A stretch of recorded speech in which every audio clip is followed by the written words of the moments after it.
하나님 말씀은 창세기 2장 18절에서 25절 말씀입니다. 창세기 2장 18절에서 25절 말씀입니다. 제가 봉독해 드립니다. 여호와 하나님이 이르시되 사람이 혼자 사는 것이 좋지 아니하니 내가 그를 위하여 돕는 배필을 지으리라 하시니라. 여호와 하나님이 흙으로 각종 들짐승과 공중의 각종 새를 지으시고 아담이 무엇이라 부르나 보시려고 그것들을 그에게로 이끌어 가시니 아담이 각 생물을 부르는 것이 곧 그 이름이 되었더라.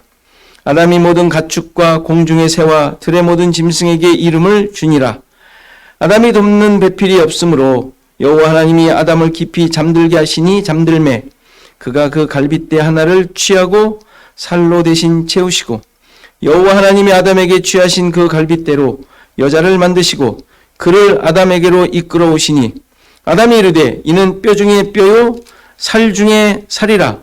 이것을 남자에게서 취하였은즉 여자라 부르리라 하니라. 이러므로 남자가 부모를 떠나 그의 아내와 합하여 둘이 한 몸을 이룰지로다. 아담과 그의 아내 두 사람이 벌거벗었으나 부끄러워하지 아니하니라. 아멘.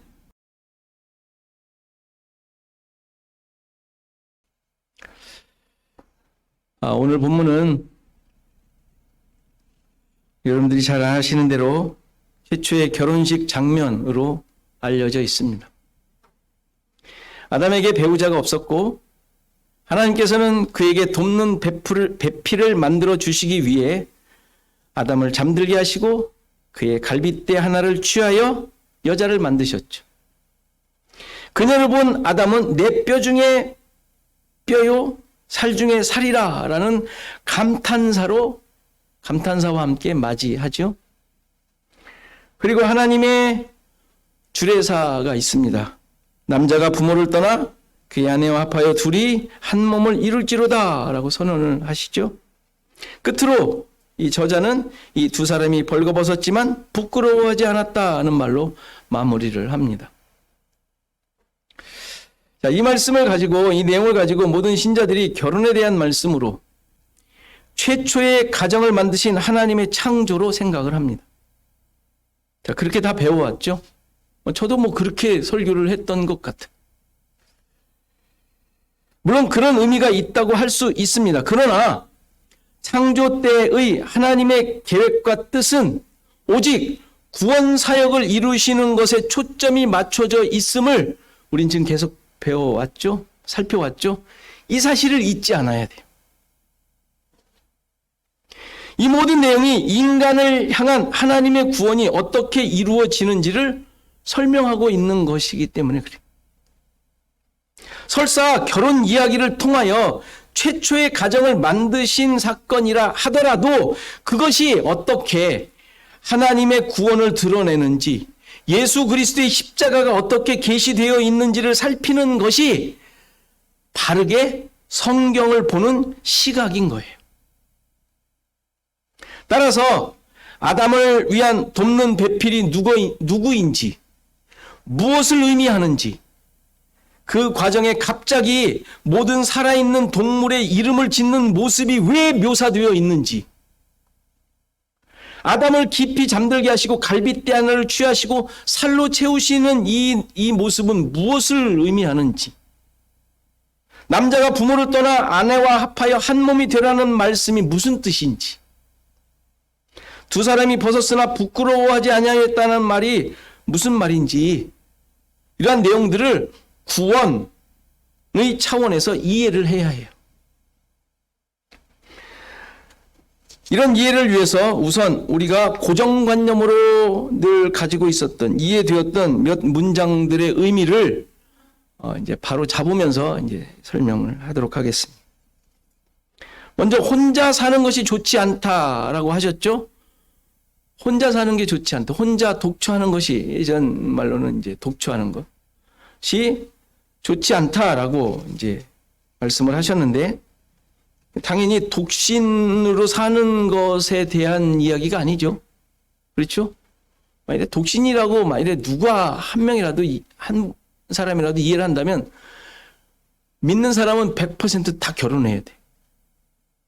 그렇죠? 좋지 않은 건데. 앞에서 다 좋다고 했잖아요. 하나님께서 다 좋다고. 이게 좋지 않다고 했으니까. 선이 아니다. 의롭지 않다. 이게 더 깊이 들어가면 구원받지 못했다. 이렇게까지도 이해할 수 있는 단어예요. 그러니까 혼자 살면 구원 못 받아. 이게 말이 안 되는 거예요. 이건 독신이라는 말은 전혀 아닌 거예요. 여기서 혼자라는 단어는 원래 그 단어의 의미가 분리, 부분적인, 그래서 나아가서 가지 이런 뜻이에요.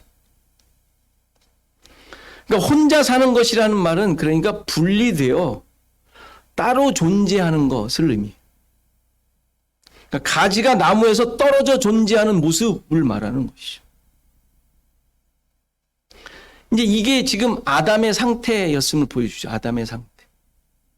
그러니까 뭐 아담이 인류의 또 대표니까 인류의 상태인 거예요.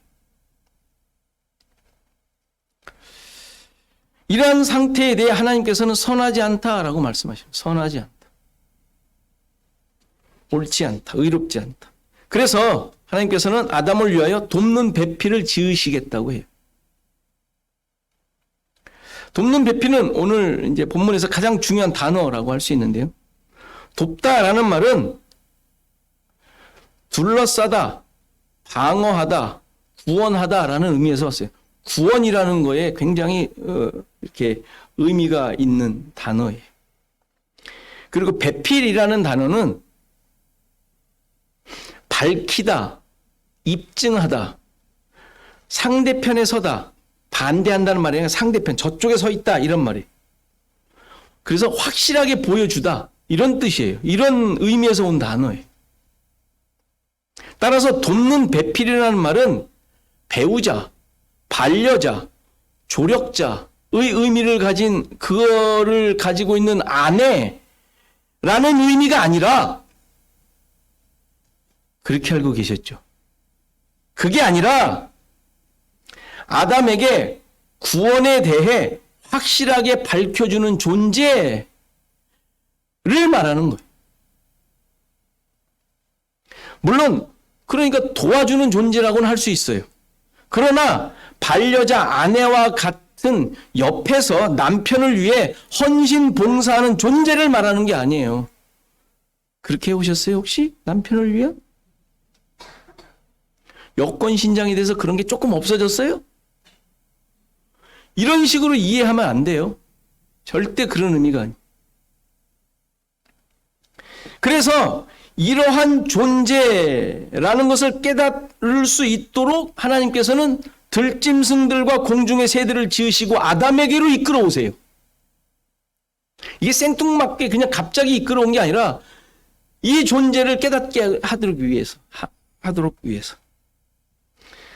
근데 이 들짐승과 새들, 동물들을 아담에게로 이끌어 오는 장면도 오해해야 하는 부분이에요.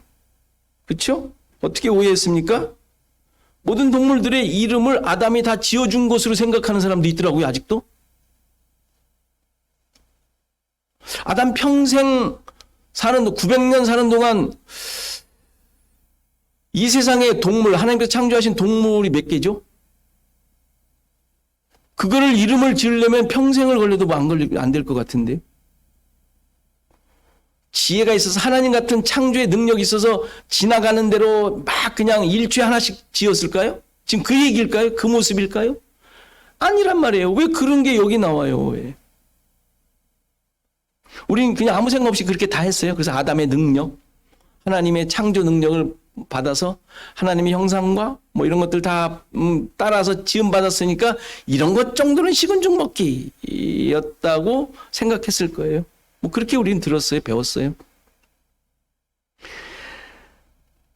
생각해 보십시오. 지금 하나님께서 아담의 능력이 어떠한지 테스트해 보려고 아니면 드러내려고 또 자신의 능력을 한번 깨달으라고 이름 짓기를 시켰을까요? 그랬을 리가 없죠. 그럼 이름을 어떻게 지었을까요? 히브리어로?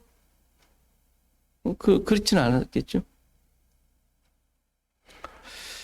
수만 종의 동물을 그 앞으로 줄 서서 지나가게 하신 것, 그런 이야기가 아니에요.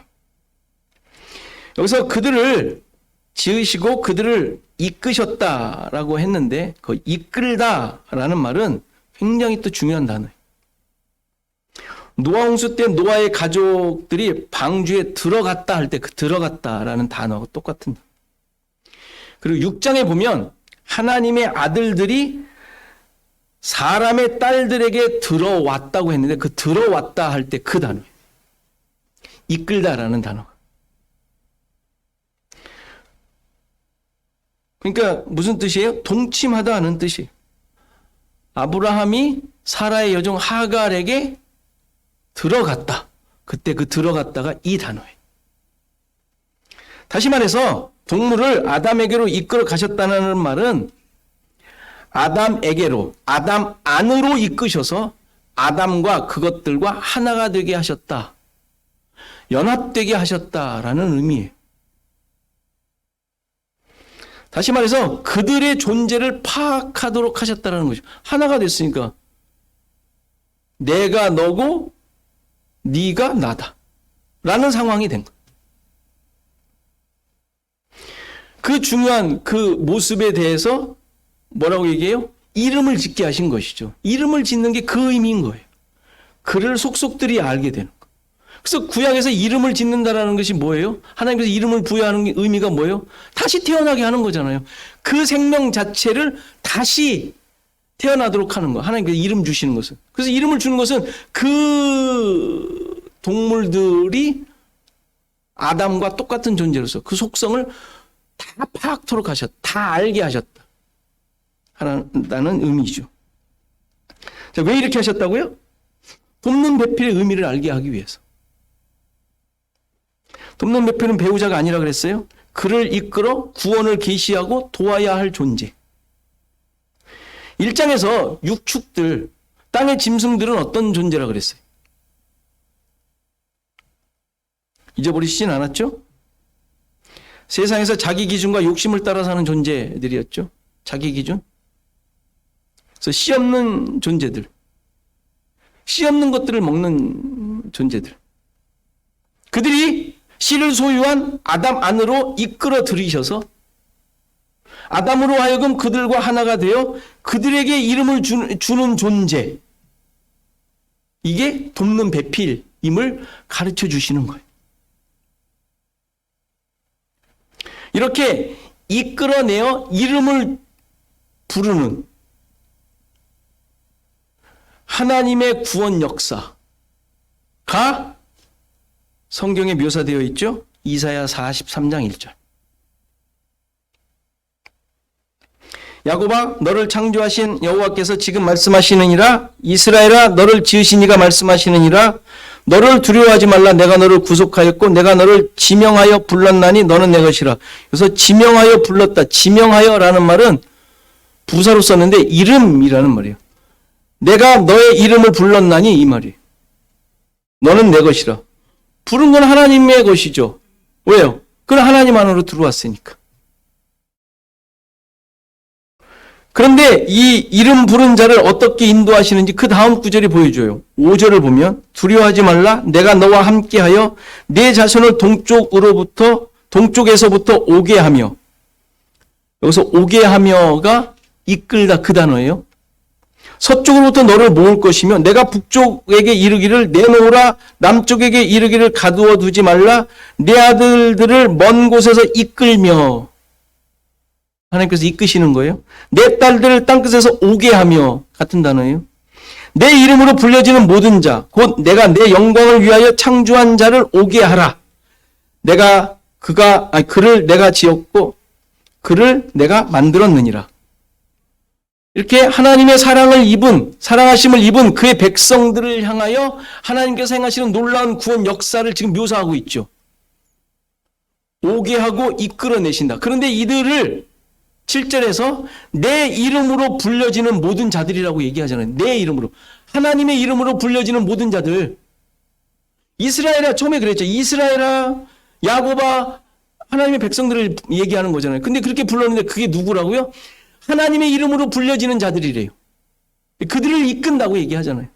그러니까 이끔과 이름을 주면 하나님과 함께하는, 하나 되게 하는 하나님의 구원 역사임을 얘기해 주는 거예요. 그러니까 이름을 부른 자들인데 그 이름이 하나님의 이름으로 바뀌어요. 그렇죠. 그들의 이름이. 그게 무슨 말이에요? 하나님과 하나 된 자들이라는 말이에요. 하나님과 하나 된 자. 근데 그들이 어떻다고요? 그의 영광을 위하여 창조한 자들이라고 얘기하죠. 그의 영광을 위하여.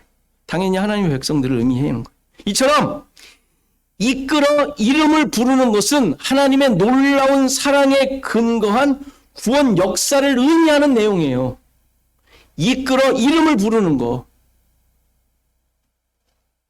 아담에게 이끌어 동물의 이름을 부르는 것은 세상을 향한 하나님의 구원 역사를 드러내는 모습이라는 말이에요.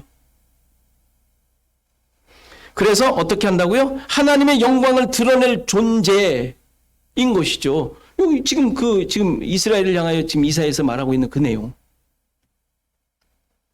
내 이름으로 불려지는 모든 자, 곧 내가 내 영광을 위하여 창조한 자를 오게 하라.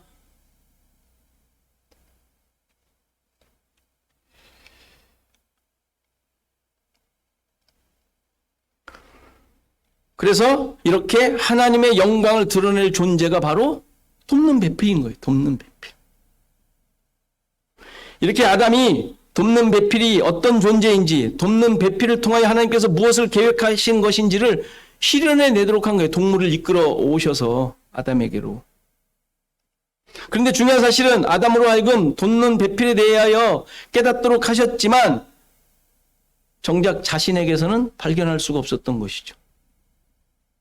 그래서 돕는 배필이 없었다라고 했는데 본문에 이름을 다 지우고 20절에 보면 이름을 다 주었죠. 근데 아담이 돕는 배필이 없음으로 라고 했는데 여기에 없음으로가 아니라 원래 이 원어를 보면 발견하지 못했다라고 나와요. 발견하지 못함으로 이렇게 나와요. 발견하지 못했다.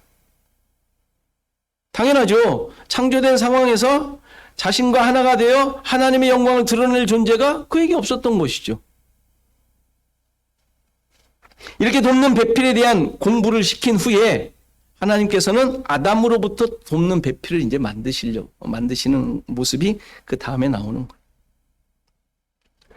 21절을 보면 아담을 깊이 잠들게 하시고 그의 갈빗대 하나를 취하고 살로 채우시죠.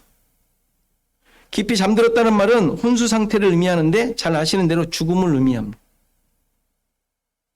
아담의 죽음으로부터 돕는 배필 만들기가 시작된 것이죠. 그럼 죽음 가운데 빼낸 갈빗대는 무엇일까요? 신체 구조상 상체 좌우에 12개씩 있는 몸 안 장기를 보호하는 이 둥그런 뼈를 얘기하는 것일까요? 하와가 매일 밤마다 아담의 갈빗뼈를 세며 지새웠다는 또 나 같은 존재를 만들지 않았을까? 쉬었다 그래요. 맨날 밤을. 그 뼈일까요? 그 뼈를 말하는 것일까요? 당연히 아니죠.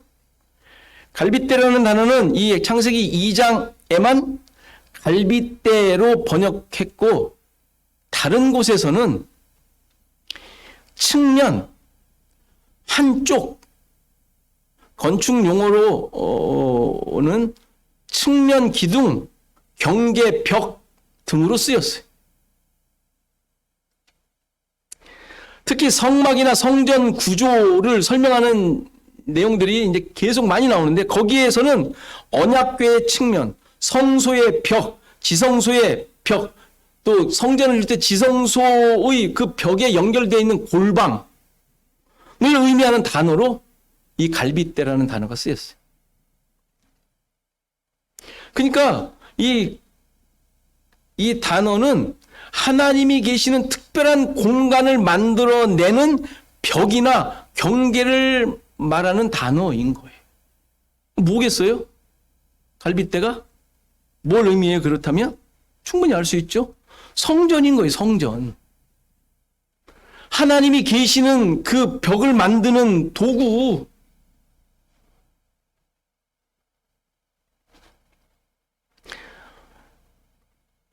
지금 에덴 동산에 있죠. 동산이 성전을 의미한다 그랬잖아요. 기쁨의 울타리가 치어져 있는 기쁨의 곳, 성전. 그러니까 지금 그것을 꺼내셨다는 것은 하나님께서 지금 성전을 만드시는 교회 탄생을 예표하고 계시는 거예요. 이해가 되시죠? 그 갈빗뼈를 꺼냈다라는 말이. 따라서 죽은 아담의 갈빗대를 취하셔서 여자를 만드셨다는 말은 바로 십자가에 달리신 예수 그리스도로부터 교회가 세워질 것에 대해 계시하고 계시는 거예요. 그러니까 돕는 배필인 여자는 아담 안으로 들어와 하나님의 이름을 가지고 하나님의 영광을 드러낼 존재인 거예요. 앞서 아담이 동물들의 이름을 지었던 것과 같은 내용인 것이죠. 하나가 되어 하나님의 영광을 드러낼 존재. 그래서 아담이 그렇게 외치는 것이죠. 하나님께서 만드신 여자를 아담에게 이끌어 오시자 뭐라고 해요? 내 뼈 중에 뼈요, 살 중에 살이라. 이게 뭐예요? 나다라는 얘기잖아요. 나와 하나가 되었다라고 선포하는 거잖아요. 나와 하나 된 존재. 그리스도와 하나가 된 존재. 하나님의 영광을 드러내는 존재. 교회죠, 교회. 바로 성도들, 여러분들. 이것이 돕는 배필임을 지금 설명하고 있는 내용. 24절이 오늘 본문의 결론으로 선포되죠. 그런데 24절의 내용이 상식적이지 않죠. 남자가 부모를 떠나 그의 아내와 합하여 둘이 한 몸을 이룰지로다 했는데 이스라엘의 풍습도 그렇고 보통의 상식적인 수많은 민족들의 상식적인 내용은 여자가 부모를 떠나 남편과 합하여 하나가 되지 않습니까? 보편적으로 그렇습니다. 전체 이스라엘 풍습도 그렇고. 그런데 반대로 말하고 있잖아요. 당연히 이게 결혼에 대한 얘기가 아니란 말이에요. 부부가 결혼해서 독립하라는 얘기도 아니잖아요. 지금까지 이해한 대로 남자는 아담을 말하고 아담을 말하는데 그 아담은 예수 그리스도를 상징하죠. 여자는 돕는 배필로서 하나님의 영광을 드러낼 성도이며 교회를 상징하는 거예요. 따라서 이 구절은 예수님께서 하나님 아버지를 떠나 이 세상에 오셔서 성도들과 하나 되는 것에 대해 설명하고 있는 거예요. 이 창세기의 기사를 에베소서에서 인용을 하죠. 바울이 5장 31절 그러므로 사람이 부모를 떠나 그의 아내와 합하여 그 둘이 한 육체가 될지니 이 비밀이 크도다. 나는 그리스도와 교회에 대해서 말하노라. 왜 이 비밀이 그렇게 크죠? 결혼에 대한 이야기라면? 별거 아니잖아요. 다 알고 있는 건데 안 믿는 사람도.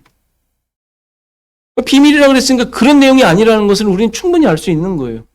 그럼 그리스도와 교회에 대한 내용은 지금 말한 대로 배필에 대한 이야기가 이거란 말이에요. 그리스도와 교회의 하나된 관계, 그리스도에 의하여 우리의 이름이 불려진 자들, 우리의 모든 것이 그리스도에게 속하게 되었고 그에 의해 완전히 드러나게 된 것. 그리스도께서 우리를 보고 뼈 중에 뼈, 살 중에 살이라고 선언한 존재임을 보여주는 내용이 지금 바울이 그런 것들을 생각하며 깨달으며 비밀이 크다고 얘기를 하는 거예요. 그리스도와 한 몸이 된 것이죠. 그래서 하나님의 영광을 드러내는 것입니다. 이 교회의 모습을 베드로가 또 기가 막히게 또 설명을 했죠. 베드로전서 2장 9절 잘하는 거.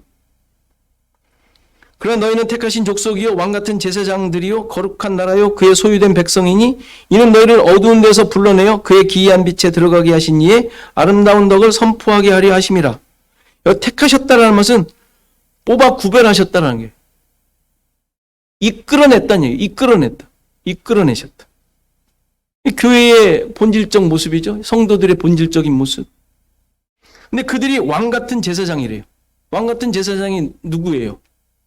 왕과 제사장은 구약으로 말한다면 메시아예요.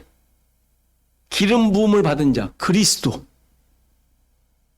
그렇죠? 기름 부음 받은 자들이잖아요. 왕과 제사장. 그리고 선지자. 그러니까 기름 부음 받은 자들이잖아요. 그리스도. 근데 너희들이 누구라고요? 왕 같은 제사장, 왕이며 제사장, 왕의 역할을 하는 제사장. 그런데 그 뒤에 보니까 선포하는 자, 선지자, 그리스도라고 얘기하는 거예요. 하나된 자, 그리스도 하나된 자임을 얘기해 준 구절이죠.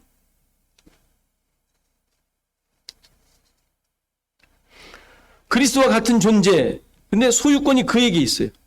이름을 받은 자들이죠. 근데 그들이 무엇을 해요? 하나님의 영광을 드러내잖아요. 아름다운 덕을 선포하는 존재로 세상의 사명을 감당하고 있다고 얘기하지 않습니까? 그러니까 이 사실을 깨달은 자들이 바로 그 큰 비밀을 깨달은 자, 알고 있는 자, 구원받은 자, 교회된 자들, 우리들, 그래서 믿고 있는 여러분들. 그런데 이러한 자들에게 또 한 가지 주어진 특별한 모습이 25절이죠. 벌거벗었지만 부끄러워하지 아니하였다. 이 구절 어떻게 이해하세요? 나체로 살았는데 창피한 줄 몰랐다. 이 얘기예요? 그 얘기로 이해했잖아요. 우리 솔직히. 나체인데 창피한지 몰랐다. 이 얘기잖아요. 그냥 표면적으로 보면. 그 얘기를 여기 썼겠냐고요. 생각해 보세요. 지금 하나님께서 사람을 창조해 놓고 쟤네들 창피할 텐데 안 창피한가 봐.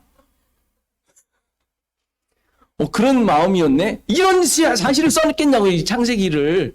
그런 내용이 아니잖아요. 그때는 죄가 없어서 하나도 몰랐대. 이 얘기가 아니잖아요. 그랬겠냐고요. 이런 사실이 여기 성경에 왜 썼어요? 왜 썼겠어요? 이런 나체에 대한 얘기가 왜 갑자기 나왔겠냐고요.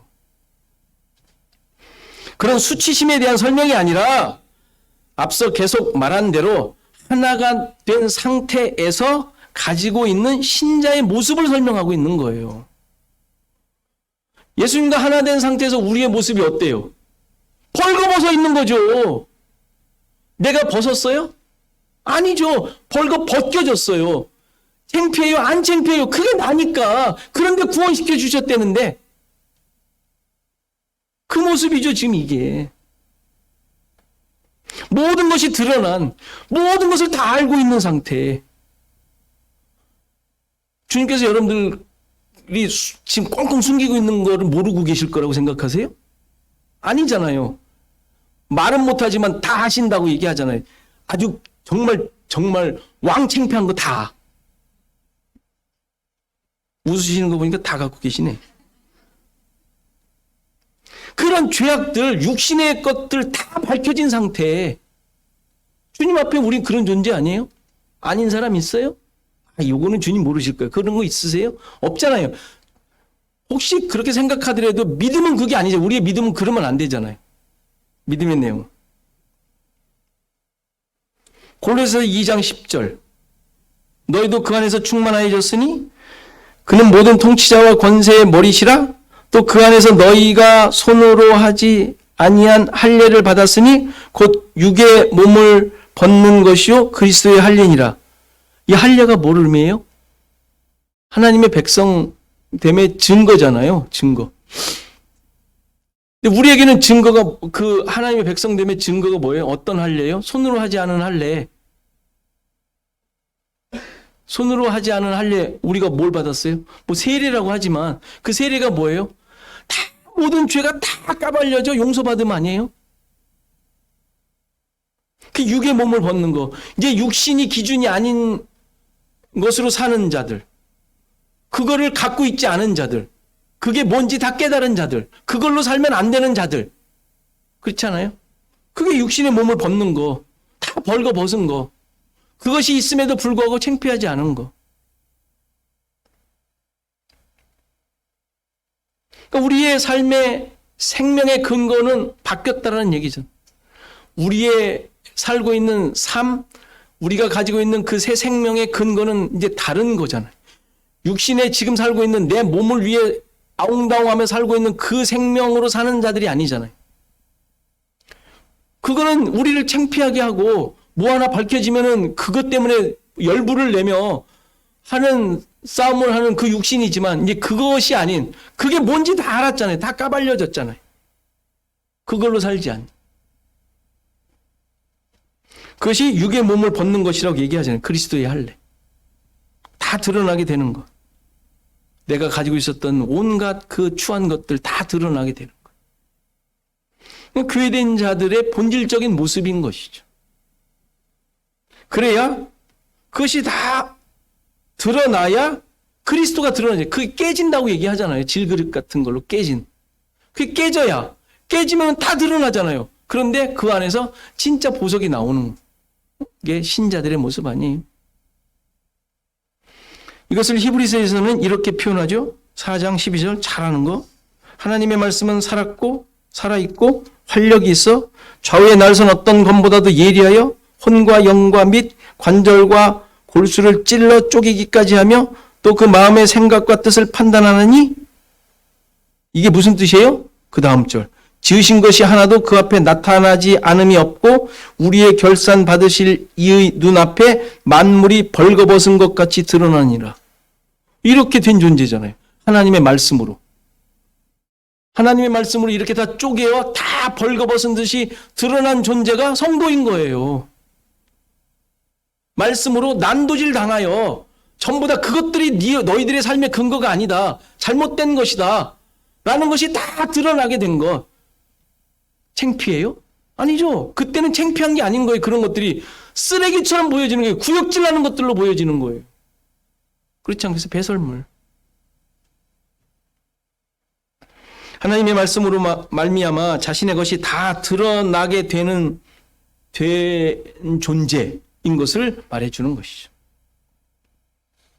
지금 아담과 하와가 벌거벗었다는 것은 이러한 관계 속에서 존재하고 있음을 표현하고 있는 거예요. 자, 여러 가지 많은 이야기를 했는데 중요한 것은 내가 바로 이러한 하나님의 뜻이 이루어진 존재, 그의 영광을 드러내야 할 자로 세워졌다는 사실. 돕는 배필로서 우리 모두가 다 돕는 배필인 거예요. 그리스도와 하나 된 자라는 사실을 기억하는 것이 가장 중요합니다. 자꾸 여자들한테 다 해가지고 남자들 써먹는 또 그런 것에 또 주눅 들어가지고 그냥 그렇게 사는 게 내 팔자지 이러면서 사는 그런 배필이 아니라 그리스도와 하나 된 자로서 하나님의 영광을 드러내는 부르신 자의 아름다운 덕을 선전하는 자로 살아가는. 그러니까 바울이 복음을 부끄러워하지 않는다라고 고백을 하는 거예요. 그게 뭐예요? 창피하다 이 차원이 아니잖아요. 내가 어떤 존재임을 선포하는 거예요. 그게 복음을 부끄러워하지 않는 것이죠. 이거 뭐 말하면 저 사람 욕할 것 같고 내가 뭐 이거 굳이 이런 식의 부끄러움을 얘기하는 게 아니죠.